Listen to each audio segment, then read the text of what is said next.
আসসালামু আলাইকুম। সবাই কেমন আছেন? আমাদের অনেকের পড়ার সময় ঘুম ঘুম আসে। যখন পড়ার সময় ঘুম আসবে তখন টানা 5 মিনিট পড়বেন। যেভাবে দেখেন আমি দেখেছি।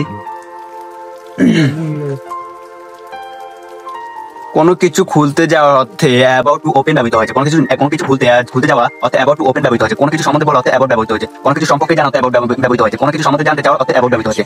কোনো স্থানে পৌঁছানোর পর বুঝাতে আফটার বা অন ব্যবহৃত হয়েছে। কোনো কিছুর ক্ষেত্রে আফটার বা অন ব্যবহৃত হয়েছে। টানা 5 মিনিট পড়বেন, তাহলে আপনার ঘুম ঘুম ভাবটা চলে যাবে। আমরা অনেকে পড়ার সময় মোবাইল রাখি হাতের পাশে। এবং পড়ার সময় মোবাইলটা হাতের পাশে রাখবেন, তখন আপনার পড়ার প্রতি মনোযোগ আসবে না।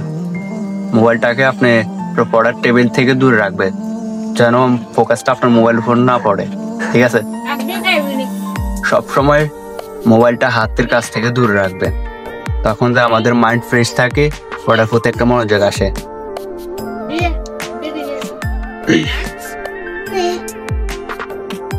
আবার অনেকে আছে পড়তে বসলে আলসামি চলে আসে বা শরীর একটু ব্যথা করে, তখন আপনারা একটু ব্যায়াম করে নেবেন। 5-10 মিনিট ব্যায়াম করে নিলে শরীর স্বাস্থ্য ঠিক থাকবে, পড়ার প্রতি একটা মনোযোগ আসবে।